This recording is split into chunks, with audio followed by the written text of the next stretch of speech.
और क्या हाल है मेरे दोस्तों। मैं आप सभी दोस्तों का श्वेता पाक कला में स्वागत के साथ साथ अभिनंदन करती हूँ। आप लोग कैसे हो।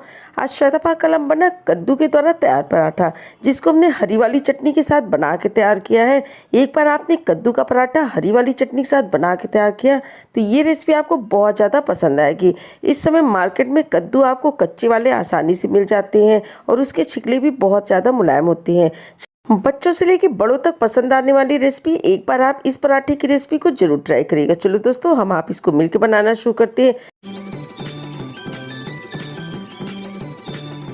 आज का पराठा हरी वाली चटनी के साथ बना के तैयार करेंगे। इसके लिए सबसे पहले हमने चटनी को बना के तैयार कर लेना है।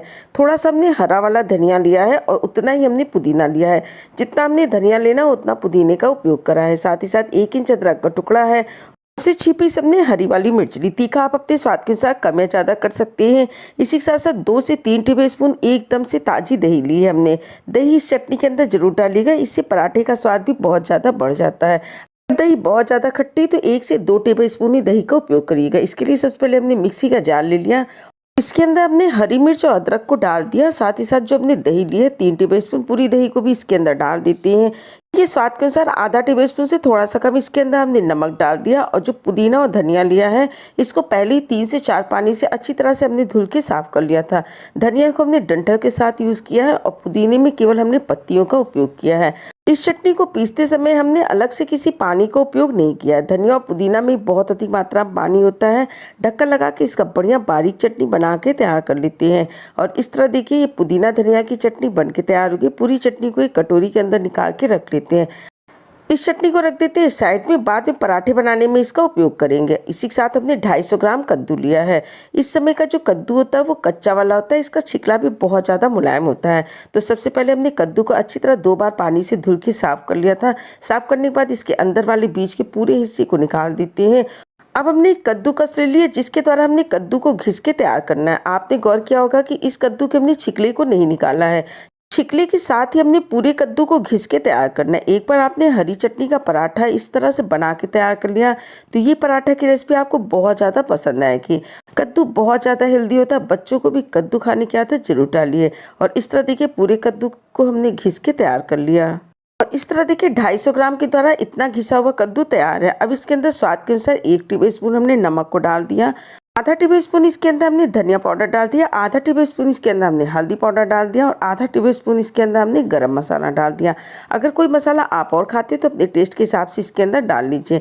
अब जो हमने पुदीना धनिया की चटनी बना के तैयार की, इसमें से करीब 4 से 5 टेबलस्पून चटनी को डाल देते हैं। एक बार आप इस तरह से चटनी वाले पराठा कद्दू के साथ बना के तैयार करिएगा, ये रेसिपी आपको बहुत ज़्यादा पसंद आएगी। आधा टेबलस्पून इसके अंदर हमने अजवाइन डाल दिया। आप चाहे तो सफ़ेद वाली तिल या जीरा मंगरेल भी इसके अंदर डाल सकते हैं। इस पराठे का स्वाद और ज़्यादा बढ़ाने के लिए हमने 4 से 5 टेबलस्पून बेसन का उपयोग किया है। अगर आपके पास बेसन ना हो तो इसके अंदर आप चावल का आटा या सूजी को भी डाल सकते हैं, लगभग 2 से 3 टेबलस्पून।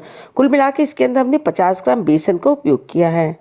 इसी के साथ साथ 200 ग्राम के करीब हमने गेहूं का आटा इसके अंदर डाल दिया। अब इन सारी सामग्री को अच्छी तरह से हमने गूंथ के तैयार कर लेना है। इसको गूंथते समय हमने अलग से किसी पानी का उपयोग नहीं किया है। कद्दू के पानी और चटनी के द्वारा ही ये आटा अच्छी तरीके से गूंथ के तैयार हो जाता है। इसके अंदर हमने 50 ग्राम बेसन और 250 से 300 ग्राम के करीब गेहूं का आटा का उपयोग किया है। इस तरह देखिए तैयार हो गया। 1 टेबलस्पून इसके अंदर तेल को डाल देते हैं। इसको भी आटे के साथ अच्छी तरह से मिला देते हैं। इसी तरह का सॉफ्ट आटा हमने गूंथ के तैयार करना है। एक साफ थाली के अंदर हमने पूरे आटे को निकाल लिया और इसी के साथ साथ सूखा आटा भी थाली के अंदर निकाल लेते हैं।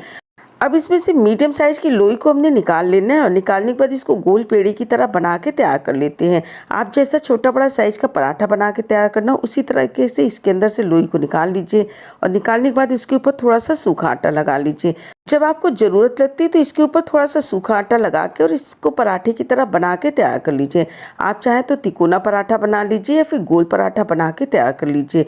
आप जल्दी में भी इस पराठे को बना के तैयार कर सकते हैं। अगर आपके पास समय हो तो किसी ढक्कन के द्वारा आप इसको एकदम से गोल शेप में भी बना के तैयार कर लेते हैं।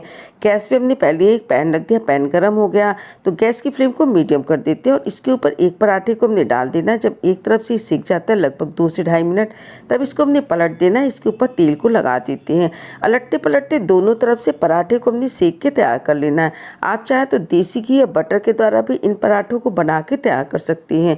कद्दू बहुत ही ज़्यादा हेल्दी होता है, इसलिए बच्चों से लेकर बड़ों तक कद्दू खाने की आदत जरूर डालिए। और ये बहुत ही ज़्यादा हेल्दी सब्जी होती है। कम सामग्री में बहुत ही टेस्टी ये पराठे बन के तैयार होते हैं। बिना चटनी के भी आप इस पराठे को दही के साथ एंजॉय कर सकते हैं। इसी प्रोसेस के द्वारा बाकी पराठों को भी हमने सेक के तैयार कर लेना है। स्वाद के साथ साथ सेहत का पूरा ध्यान रखें। हेल्दी बनाएं, हेल्दी खाएं। आपने अपना कीमती समय निकाल के हमारा ये वीडियो देखा, इसके लिए आप सभी का बहुत बहुत धन्यवाद, बहुत बहुत शुक्रिया।